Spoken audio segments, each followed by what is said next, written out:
Last month we looked at Moneyball for the service desk and talked about some service desk KPIs and scorecards.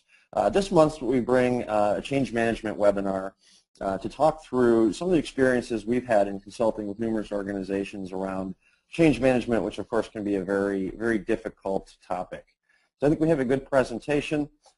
Just briefly, for those of you who are not familiar with Fruition Partners, we are an ITSM consulting company, and we're also a premier implementation partner with ServiceNow.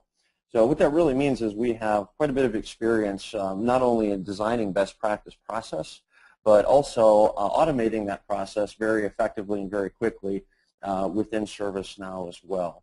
Some of the change management concepts that you see today are a result of not only our ITSM experience, but our experience of completing over 200 ServiceNow implementations to automate the processes that we talk about. I'd like to go ahead and hand it over to our presenter today. Jerry Geddes is an executive consultant with our company and is going to be walking us through the experience with change management and a look at change management from a best practice perspective. So with that, Jerry, I'll go ahead and turn it over to you. All right, thanks, Mike. So welcome, everyone, and for anyone who is joining us after seeing the Moneyball session last month, welcome back, and we hope to see you whenever we have these regular monthly webinars. Today's topic is going to be developing a mature change management practice, and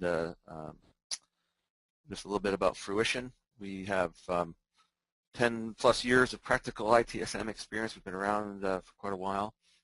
We also have over 100 cloud experts in the company, all of which are ITIL certified, and we've done over 200 ServiceNow implementations. We're their largest implementation partner. And our offerings include consulting, implementation, integrations, development, and managed services. So today we're going to talk about the crawl, walk, run approach that we take with our customers as they grow their maturity over time. We'll do a little bit of an overview of change management, the process, talk about the difference between change management and change control, and then how you raise the maturity level so that you're operating change management as a practice within your ITSM organization. We'll talk about what best practice change process looks like and what the common maturity characteristics are that will indicate that it is in fact mature. So what we do at Fruition here is we take the typical 5-point scale that people measure maturity on, and we've condensed it into 3 major phases: crawl, walk, run. And what this does is allows our customers to see progress, to validate the improvements that they've made and build upon them, and move forward in a way that is achievable and where the results are visible. So what this does is it gives us quick wins in terms of low-hanging fruit that can be done right off the bat. It allows us to plan for and execute midterm improvements, and all the while keeping our eye on the horizon and our strategic vision. This approach, the crawl, walk, run approach, recognizes that an organization can only change at a certain pace. And when we say an organization, we mean the human beings, the carbon-based units. Whenever you're doing ITSM, it's all about the people and how they do the processes using the tools. So change is one where if you try to do too much too fast, the human beings have trouble with that. And so it's very, very important that you build a set of building blocks and achievements over time that demonstrate the value quickly, but at the same time build a foundation that you then grow upon. One of the things that's very important with this approach is that we provide a sense of achievability. Often these targets to get to a certain maturity state, the maturity state is great, everybody wants to be there, but it seems like it's either very hard or damn near impossible to get there. So we need a sense of achievability. Crawl, walk, run gives us lots of that. And it also recognizes the dependencies in change. And by dependencies, we need integration points with other processes, which is a maturity characteristic. So the maturity model that we're using today in our discussion is based on CMM. Pretty much all of the models in the marketplace are based on CMM or its predecessor, SPICE. And basically, it's a 5-point scale. And you take a process, and what we do is we look for a series of characteristics. Are these characteristics present in this process, or are they not? And I view the maturity characteristics as building blocks, and that you build your ITSM practice through the use of a program, which is taking multiple processes and maturing them over time. And then your project plans within the program, the activities on the project plan are designed to specifically put in place maturity characteristics that are required to reach your target state. So in fact, your project plans and your program plans are designed to recognize and validate which ones you currently have, which ones are in place, and then identify which ones are missing, and then which ones of those that are missing do you want to put in over time, and in what sequence. And what we're going to do today is talk a lot about how the Crawlbook Run takes you through that sequence and identifies the dependencies. But just at a very high level, this maturity model starts at 0, which basically means the process is not performed whatsoever. Very rarely do you see a 0 because everybody's doing something. It may not be official, it could be just somebody doing the best they can with what they have, but it's very, very rare to see a 0 in any process. Level 1 is rare also, but you do see it, and this is basically where an organization understands there is a requirement to do a particular process. At this point, these are what we call generic characteristics, so this applies to any process you're looking at, ITSM or not. But in our case, what we're saying is that there's an acknowledgement that there's an organization realizes this process needs to exist, but there's no specific action at this time, which really translates into there's no budget for it right now. If you have a 1 for 1 or 2 budget cycles and it's relatively low priority, that's pretty much understandable. If you see a 1 for more than 2 business cycles, it tells me that someone's made a conscious decision that this is just not something we're going to do, at least not in the midterm. So if I see a 1 for more than 3 business cycles, I just want management to validate that that in fact is true, or is this an oversight. Level 2 is the most common process maturity stage you'll see, not just in ITSM, but everywhere. The whole world operates at 2, 2.5, which is best described as ad hoc or best effort. There may be some documentation, but really what this is everybody just does the best with what they have and trying to do a good job, but it hasn't met the standard of the next level, which we call level 3. And any process that is sub 3, the first goal is to get it to 3 on its way to 4. So when you have a process that's at level 3, it means that it's consistent and it's repeatable. So consistent means that everyone has agreed on how the Visio flow looks, how the boxes move through the org chart, and that no matter who does the process, everyone has agreed this is what the task executors will do as it moves through, and more importantly, we've documented it. So that gives you the achievement for consistency. In our consulting practice, we deliver this by using ISO 9000 standard documentation hierarchy to document workflows and procedures and work instructions and roles and responsibilities and so on. The next characteristic of 3 is repeatable, which means that not only have you documented, but people actually follow the documentation and they all get trained on it, which means that you get the same result because everyone has learned it the same way. And then finally, it's end-to-end, which means that every department is participating in the process. So for example, in your company, if you have a change management process and all of the various departments in IT participate in it, but there's one department, whichever it may be, and this department head says, we've got our own internal change management process that's pretty mature, it works for us, we like it. So what we're going to do is we're going to interface with the rest of you folks. That's enough to keep you at level 2 basically forever. That breaks the chain of the standard that we describe as end-to-end. So anytime you're assessing the maturity of a process, this end-to-end is critical. If it's not end-to-end, nothing else matters. So once you have a process that's consistent, it's repeatable, and it's end-to-end, and it's been running for about 6 months, then the data that you get from it is what we call meaningful. So the converse is also true. Any sub-3 process, the data that it produces is highly suspect. There'll be pockets of it that are good, but you'll want to make sure that you understand where the holes in the data are.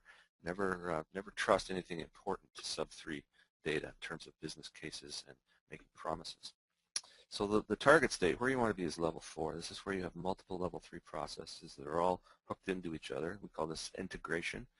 And service management in the ITIL model in particular is what we call a holistic integrated model, which means that all of the maturity characteristics, if you were to plot them on a big chart on the wall, on the wall, what you would end up with is a number of straight lines per process of the various characteristics as they relate to each other. And then you'll get interconnection lines between one process and another, and this is what we call integration points. So eventually you end up with a spider web of integrations between the various processes where they talk to each other, share data, and as a result, they improve each other's efficiency and effectiveness. And this is the true value proposition of ITSM. This is where you get your money back, is when you get good, efficient processes that now talk to each other and help each other. So 4 is the target state. And at this point, you've got very, very good data, and you can use that data to steer the ship.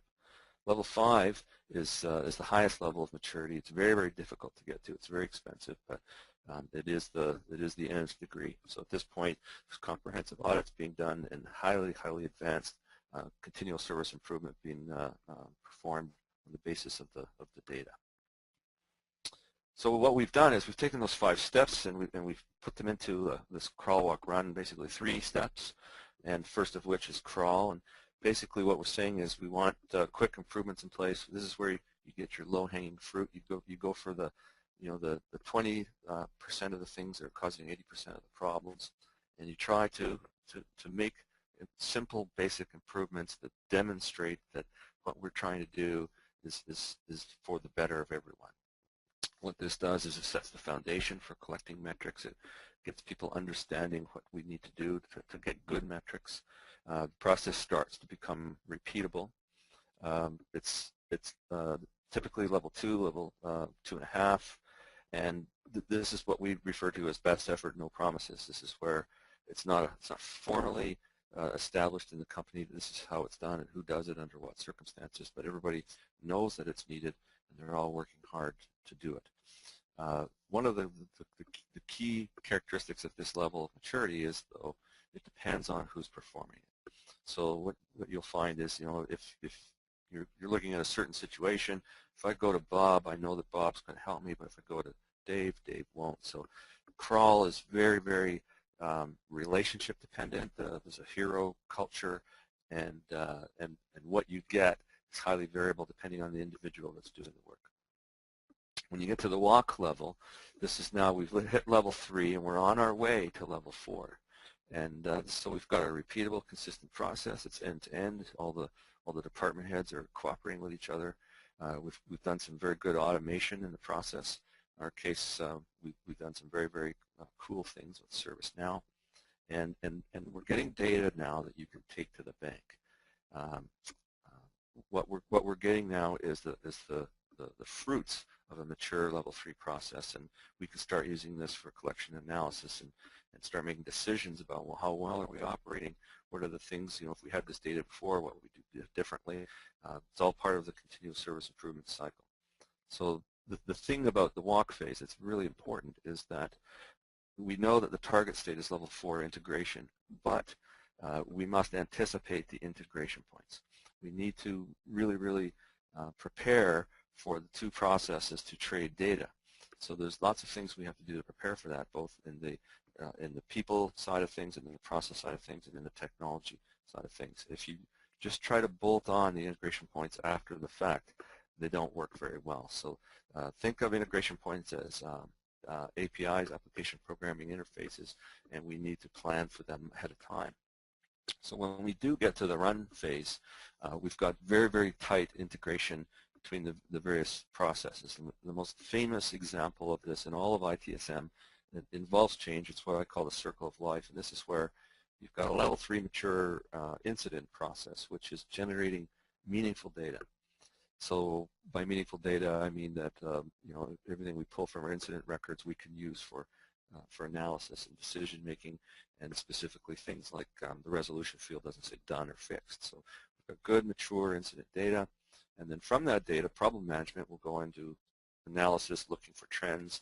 We'll identify a certain number of CIs or single CIs that are creating a lot of incident traffic, and we'll open a problem record, do the root cause analysis, and so on. The output of the problem process is to open up an RFC, put the RFC in, and then after the change is done, we want to make sure that there are no incidents, and then we'll close it off. So that's integration with the change and incident and problem happening on a regular level. And I always advise my customers, unless you have meaningful pressure or a reason to do anything else, building that circle of life incident problem change at level 4 maturity is a really, really good foundation from which you layer on all your other processes.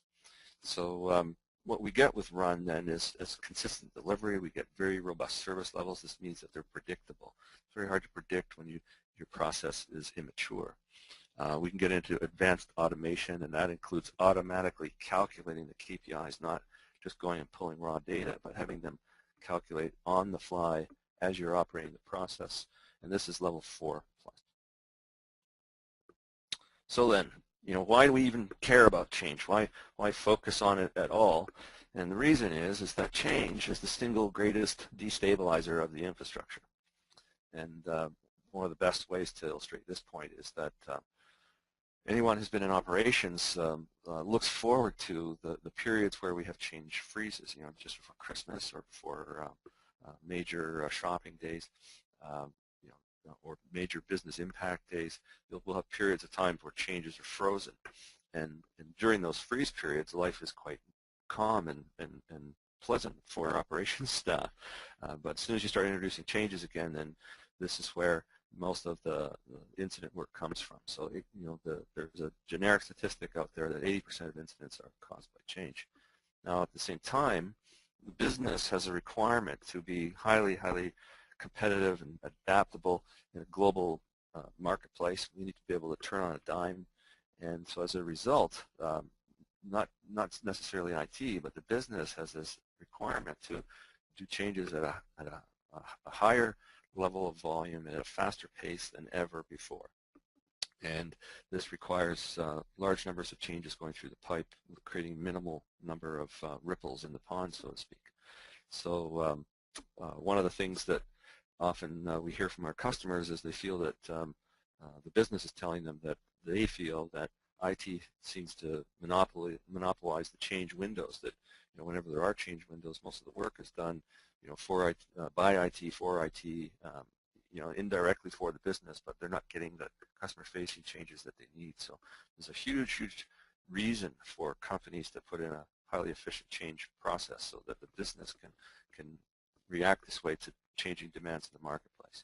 And then the thing to remember also is, the most important thing about change is that because changes are the single greatest destabilizers, then a mature change management process is your enterprise risk management system. So that's what this is all about. It's about risk management. It's not about creating bureaucracy and red tape to slow people down. It's to make sure that we can put people through as fast as possible with the least amount of negative impact. So a lot of times people ask me, when do I need to put in an RFC? What's the criteria?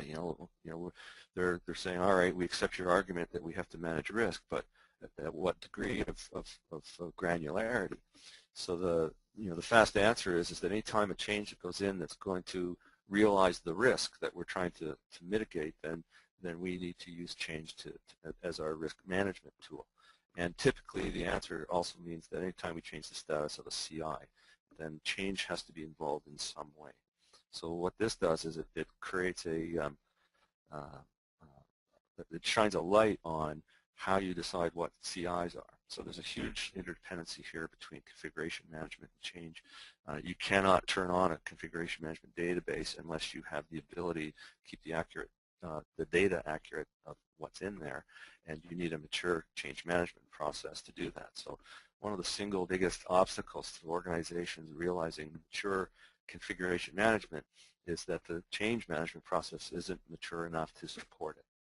So when we decide what a CI is, that will determine how much support it needs. If what we decide a CI is extremely granular and not practical, then that will bog everyone down.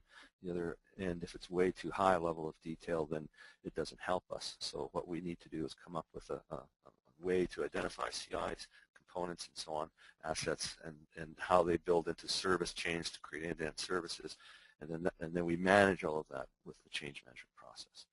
So what we're saying then basically is that if we declare something as a CI and we're going to change the status of it, then change needs to be involved in one of three ways, either a normal, standard, or emergency change. And as just quickly, normal are those that go through the cab. Standard are ones that have been through the cab repeatedly without any negative impact and have been approved to go on the standard list, the pre-approved, proceduralized, low impact, low risk, well understood. And then an emergency change, which is one where we need to invoke a change in order to prevent or reduce a severity 1 type situation on the incident side.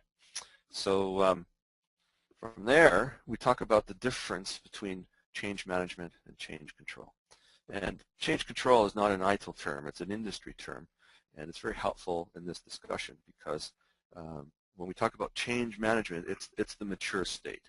Most companies do change control, and so the job for me and for us is to guide people from the change control level of maturity up to full change management.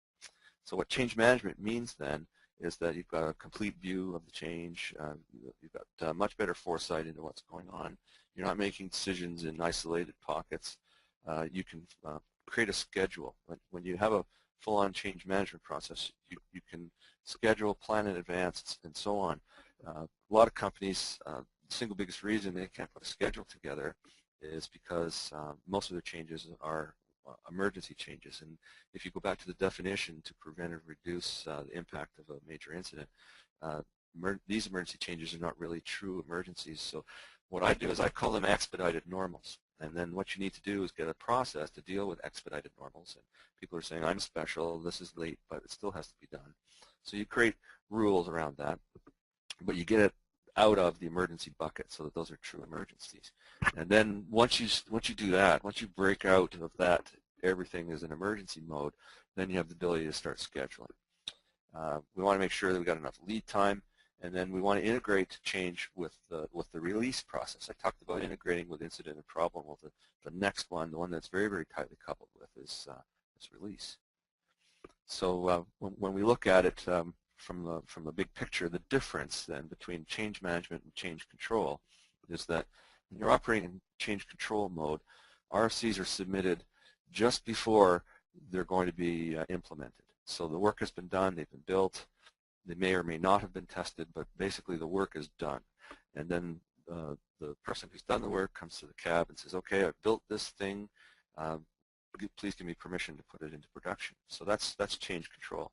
And whether they come at 5 o'clock on Friday nights or not is another story, but the fact that it was built before we asked for permission to put it in means that it's on the change control side of the fence. The single biggest difference is with change management is that we put in a request for change before anyone does anything. So what this means then is that anybody can ask for anything. We can submit an RFC that can be completely impractical and not something we want to do, but the idea is that anybody can submit anything, and then the process will filter it and we'll decide whether we want to do it or not.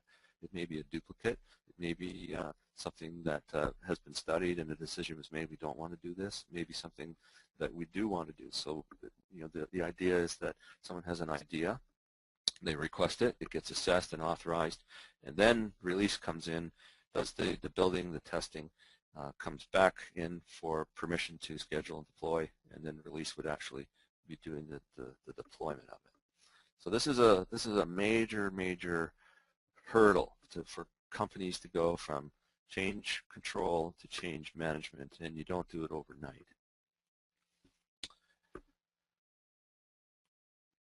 So when we talk about change management as a practice, what we're saying is that all of the people, all of the working parts, all of the process, the technology, everything that we do in our change practice, we're looking at it in a comprehensive way. We're looking at the application of the infrastructure.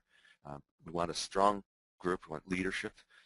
One of the things I like to do is to have the people on the cab take turns being the change manager. We'll talk about the change manager in a minute, but everyone on the cab needs to be strong champions of change and understand that what we're trying to do is make more changes happen quicker, not slow things down. And so that requires a lot of coordinated focus and leadership. It needs a high level of organizational support and commitment, which means that the department heads need to be fully committed to this. And when I talked earlier about end-to-end, this is what I'm talking about. Every department head needs to sign off on whatever the process is that's been agreed, that when the process moves through their silo, that their people will respond accordingly. And without that, it will break. It needs tight integration with configuration management. It needs regular audits, and of course, it's linked to other processes, as I've said. So basically, when we talk about a best practice vanilla change process, these are the key steps that we have to take here. So we submit a request for change, it gets reviewed, and then from there we assess and we evaluate. Then it gets authorized to go and get built. From that point there, we plan updates and so on, coordinate the implementation, and we review and close. So this is only half the story, because the release management is doing the other half. But so in this case here, this is the due diligence part of the equation, the risk management side of things, and we'll tie in release shortly. So the various roles that we have, we've got the change manager, the change advisory board members, and typically the CAB members are department heads over various systems, technologies, platforms, and services. There should be representation from the business on the CAB also. Change requesters would attend CAB meetings for those meetings where they have changes on the agenda. We also have a role called the change owner, and typically that's the CI owner or the service owner would also own the change. And another set of people are people who assess changes. In large organizations, there's hundreds of changes coming through at any given time, and we need people to assess them, to say, okay, is this something that's been done before? Is this a good idea? If we're going to go ahead and do it, what do we need to do? Who do we need to organize, and so on? And then the various approvers. And as I said, I like the members of the CAB to take turns being the change manager. It's one of the hardest jobs in IT, and it's easy to be a CAB member. It's very difficult to be a change manager. So if everyone takes a turn, it makes it easier for everyone. So the change manager role is vital, coordinates and approves all the changes, chairs the CAB, must have a strong executive backing. You cannot put someone in middle management into this role unless they have strong executive backing behind the decisions. And this person has to be a generalist. They need a pretty well-rounded knowledge of all the various things that are going on and how the various services are constructed. So when we talk about the difference versus change and release, the way I like to describe it is that change is the traffic cop. Change coordinates the flow of the work activities in order to get things done, but doesn't actually implement. So in organizations where the actual work being done to implement the change is seen as part of the change process, what this means is that the change and the release process have become intertwined, or smooshed, as some people call it. And so at this point, what we need to do is make sure that they're in fact separate yet integrated processes. But what change management does is part of the enterprise risk management is seek higher throughputs to manage the risk. And this is also one of the ways that we manage our compliance. And it can be compliance to external government controls, such as Sarbanes-Oxley or Basel, things like that, or it can just be compliance with internal policy to keep your CMDB accurate. So on the other side of the coin, then release management, the complementary process to change. Release are the doers, so change are the traffic cops. Release are the people who actually do the work to get things done. They build, they test, they deploy, and one of the things they want are to create patterns where they can do the work repeatedly the same way to minimize risk. So we want repeatable, effective releases, and then this helps us realize that value I referred to earlier about how the business needs to put as many changes through the pipe as possible. So when we come to the maturity characteristics, I talked to you already about the generic maturity characteristics of the various levels up through the model. Now what we're going to do is we'll go through how this applies specifically to change. So in this case here, at level 1, we're saying, you know, the organization is aware that procedures should exist. It's pretty hard to be in IT these days and not be aware that, you know, the organizations need to change management procedures. At this level, major changes are planned. They're typically done as large projects, and that you know, when the changes are implemented, those are the project milestone dates and so on. But it's not what we would call a formal change process.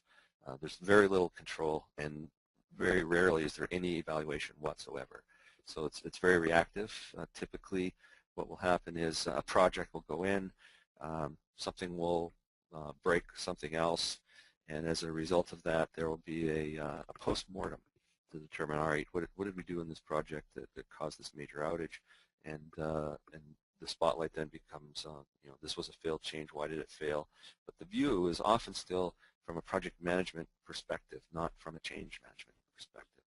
So this is the very, very beginning of the journey. So once we get to level 2 maturity, once again, this is where I said we're going to go into ad hoc best effort mode, where most of the world lives, unless it has a reason not to. We're looking at the majority of the change requests are recorded. So a change that goes in without an RFC is an unusual thing. So this is a major change from level 1 to level 2. Some approval exists. So what you might find is that people are documenting the changes, but it's not in a formally approved chain of command authorizing things to happen. But there may be some approval in pockets, and once again, project-focused or platform-focused. And there's some simple scheduling, and once again, project-driven. You'll see at level 2 that whenever there's a significant change that's gone through, there will be a post-implementation review and evaluation of how did it go, what do we have to change next time in our implementation methodology, did it create any incidents, did we have to put extra people on the phones, that kind of thing. And in this level 2, we also have more planning for significant changes. The radar is now turned on about what are the bad things that can happen, and let's be careful that we don't make any of those things happen accidentally. So level 3, remember I said level 3, that's your first major rung of the ladder on your way to 4. And we want consistent end-to-end repeatable producing good data. So when we look at this change, what we're then saying is that clear central change requests are out there for the entire organization. Authorizations are clear and automated. Your tool sends the ticket to the right people. They can do the authorization. One of the knocks that process gets is that the bureaucracy, the red tape, often becomes greater than the actual work itself. So in order to hit the higher levels of change maturity, we don't increase the red tape. We actually we decrease the red tape. We make things happen faster and smoother and easier. And this is why authorizations being clear and automated are critical at this level. We've got strong CAB definition and participation. Everybody knows their role. You're going to start getting in also other process owners such as availability, capacity, continuity, security, all of the tactical processes where if somebody puts in a change willy-nilly, you could poke a hole in one of these other processes. Then they need to be aware of everything that's going on in their space. And while they may not come to the meetings, what they will do is they'll vet the changes before they go through and just filter them, watch for things that could cause problems later. At level 3, we've got highly centralized planning. We've got a common prioritization system that matches incident and problem, and we're evaluating changes. This is something we really want to do, and why, and when.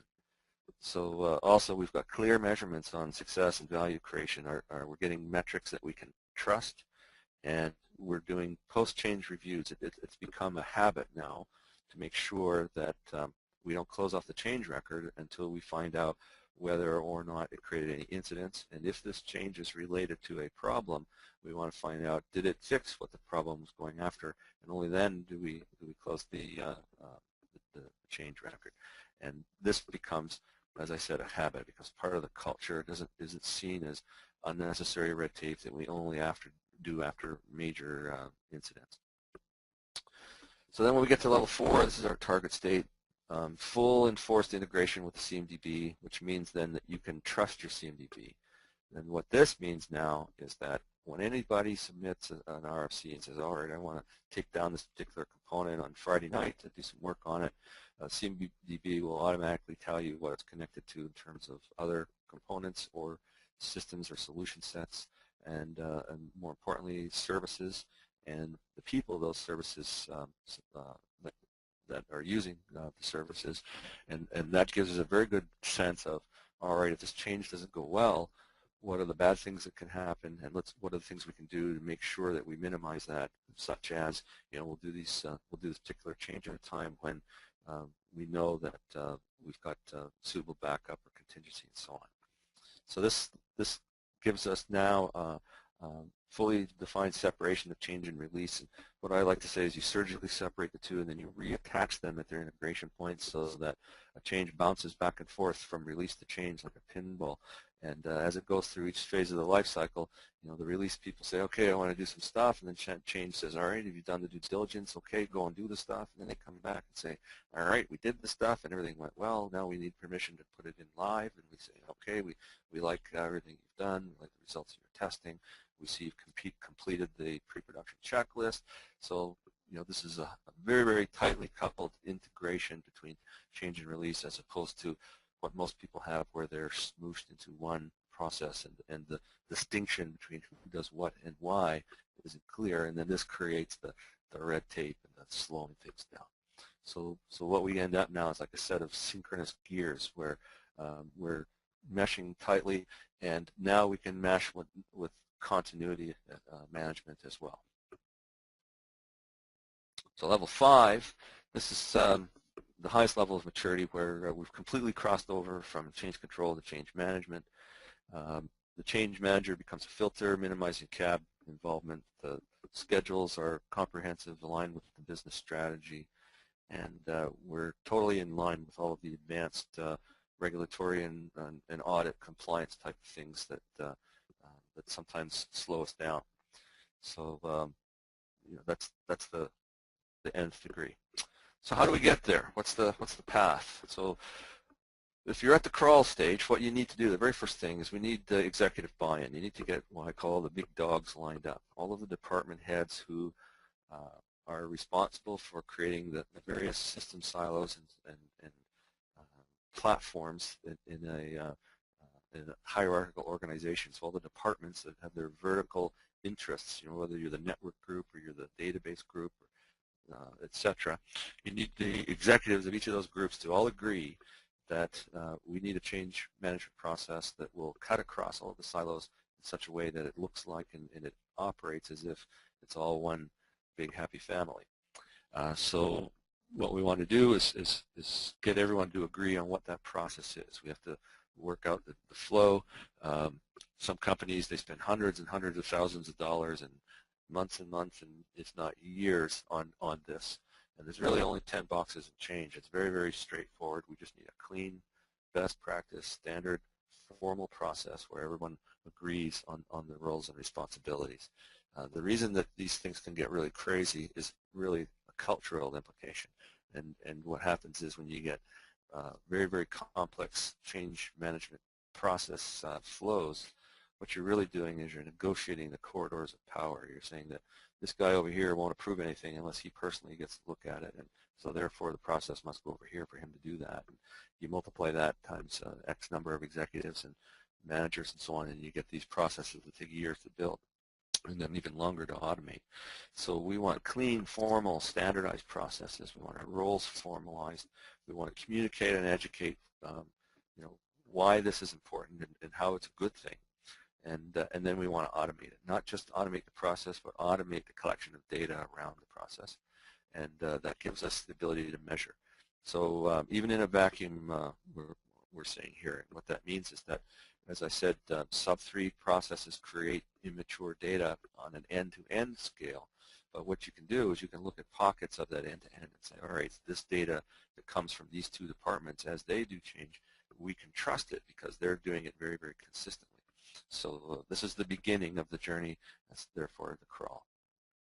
So when we get up to the walk stage, what we're looking for is the ability to associate incidents to the changes. So we're getting into the integration territory here. And so remember, walk is 3, 3.5. So, and I said anticipate your integration. So this is what we're doing here. We're anticipating the ability to do this in an automated way at level 4. So we're going to do it manually. We're going to associate incidents and say, all right, you know, when these changes went in, what was the impact? Did the phones light up on Monday morning? Is there a particular implementer that anytime this particular person puts in a change, the phones light up? So we want to start associating incidents and changes in terms of impact to the business, impact to the support staff. And then we want to make sure that the CMDB is kept accurate. So when I said earlier that anytime you change the status of a CI, the CMDB needs to have that status change documented, so there's an audit trail there for it. And so this means that the approvals and tasks are CI-based. So just like in problem management, that it doesn't become a known error until we identify the CI. Once we know what CI it is, then we can put in the RFC and say, okay, this is the CI that we're involved with, and then we would make sure that the CMDB is kept up to date, not just on changes of statuses, but related incidents, problems, and RFCs. And then once again, we would share these KPIs with the business. We can say, look, we're putting through these many changes. These are this many for you, this many for us. These are the ones that are going through well. And here are the ones where we've had issues. This is what we're doing about it. Just taking it up to another level. When we get to run, this is where we've fully separated change and release, and there's a nice healthy back and forth. Things happen quickly, and there's a high level of trust. Oftentimes, the people who do the release work, who do the change work, don't trust each other. So when you get up to run, we now have enough experience operating this way that there's a level of trust, and people have each other's backs and so on. Things start functioning like a very, very highly efficient organization. We're doing consistent post-implementation reviews. We don't just do it after the failed ones. It's part of the culture. It's a habit. They're always done.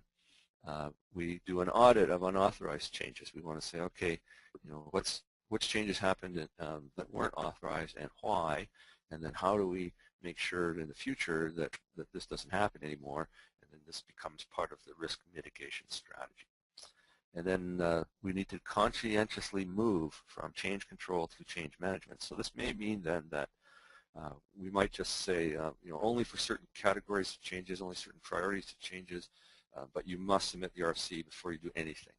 And that's how you introduce this. And once people get used to doing that for the high-profile changes, they'll see the benefit, and eventually every single change will come in this way, that we don't lift a finger, we don't spend any money building anything until the change process has assessed and validated that this is something that should be authorized to move forward. And then at this point, we're using advanced dashboarding and what we call wisdom windows for decision making.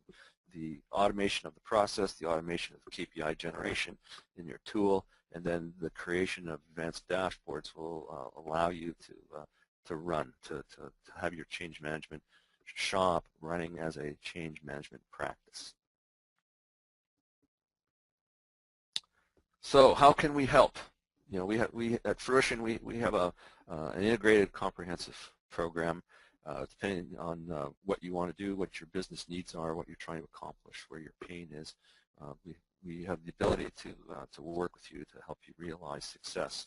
But we have a very, very standardized, repeatable, mature process for helping our customers. And basically what this means is that we go in and we do a current state assessment. Where are we now of your process maturity?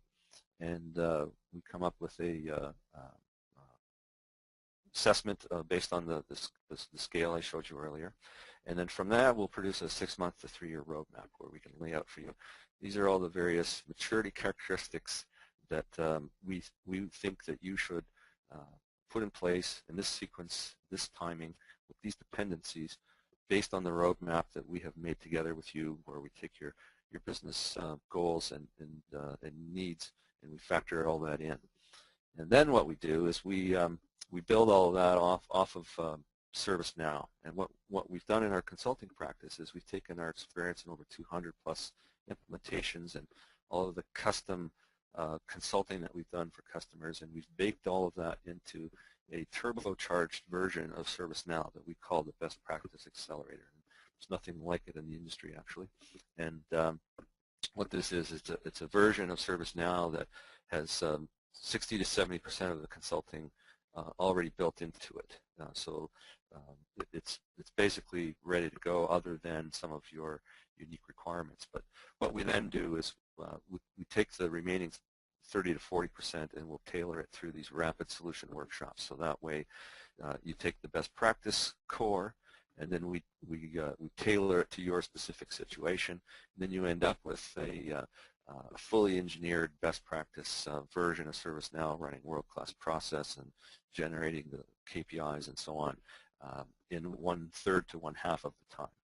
So this allows people to get up very, very quickly and start pulling in the data that they need to help them steer the ship, to determine, what are we doing, what are the things we're doing that are working well. We intuitively knew that this particular aspect of our process was doing well, but now we have the data to prove it, and we go back to the business and say, look at this, this is the difference that we're making. And what we'll do is we'll tailor your processes within the best practice instance to through these workshops to give you a very, very focused view of your business. And then our value proposition is not to sell you a huge implementation with weeks and months of consulting, but rather to get you up and running quickly and then coach you on a limited basis for a longer period of time. And we find that our customers are successful when they do it that way.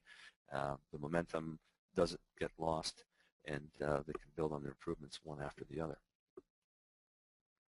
So that wraps up the presentation. Does anybody have any questions? Before I've got some information here about the Knowledge 12 conference next week, but before I go any further, is there anyone who has any questions?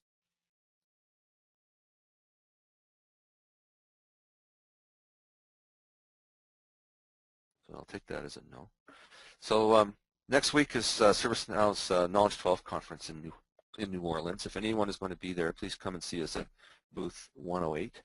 We're a premier sponsor, and we're right up front and center, and we're a dominant force as their largest implementation partner. And we've got a URL here, no12.fruitionpartners.com, where you can check in and see things. And if you're there, we encourage you to play the FRU games. And through these games, accumulation of points and accumulating these points in New Orleans will be lots of fun, by the way. The winners will win a trip for two to anywhere in the continental U.S. And there is one caveat, though. You have to be at the big party at Pat O'Brien's in order to claim your prize. So that's not a bad place to be to claim your prize. And then finally, what I'd like to say is if anyone would like to see a case study of this Crawl, Walk, Run in action, the rapid maturity through the use of the Best Practice Accelerator and the creation of advanced dashboarding, I am co-presenting on Tuesday at New Orleans at the conference at 9:50 in the morning. And this is a presentation that I'm presenting with the ITSM director from Yale University.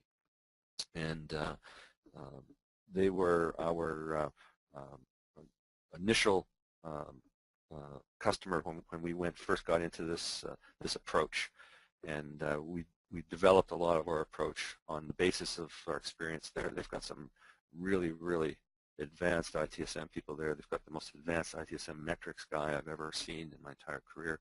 And the combination of their feedback and our experience ended up creating this approach that we've talked about that we're now doing for many, many customers. But the story about how we built it and what we did with it and how we got there and how it works will be presented on Tuesday. So, Jerry, this is Mike. I just wanted to follow up that we did have a question typed in, and the question is okay. The question is, what are the standard KPIs that you typically see used within change management? The one that I'd like to see is the number of changes that went in without creating incidents, The number of changes that went in to specifically address a problem record, and then the follow-on, about how that would reduce incident traffic. I'd like to see the number of changes that are going through, and the division of changes between business generated and IT generated. I'd like to see how long it takes for changes to go through the process, how long the assessing and the authorizing is taken. All of the classic things that people assume are change bottlenecks. I want instrumentation on how things are flowing through that pipe. And there are lots of other ones that we can. If you wanted to engage with me offline, I can give you more detail. But very high level. I want to see how well are the gears meshing, and how well is it performing.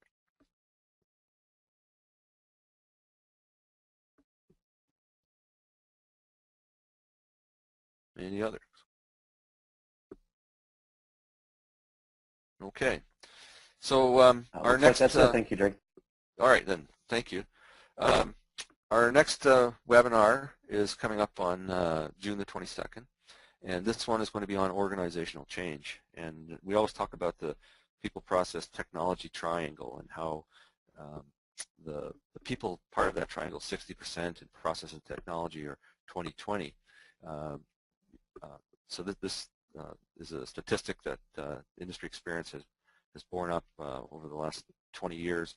And what we're going to do is we're going to talk about how the recognition of how important it is to manage the organizational change component will affect the success of your project. We're going to talk about how to recognize what the main issues are and how to put a plan in place to actually use this to your advantage to ensure your success. Instead of saying, oh man, we didn't do a good enough job on this, this is why we failed, you flip that on its head and say, all right, let's do this, this, this, and this.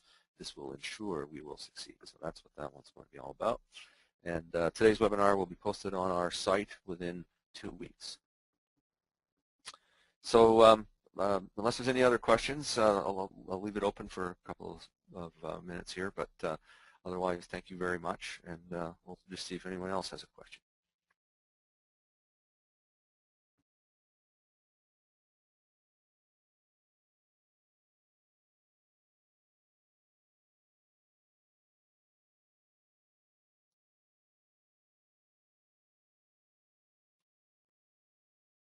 I'm not seeing any, Mike. Are you? No, it's looking like no. Looks like no other questions. So thanks everyone for participating. I hope this was helpful and hope you enjoyed it. And hope to see you back for the organizational change webinar. We have programs that can assist around organizational change that will complement anything you're doing in IT, ITSM related, and even outside of ITSM related. So thank you very much. For those of you who will be at K-12, we're excited to see you down there, and hope to see you back next time. Thanks, everyone.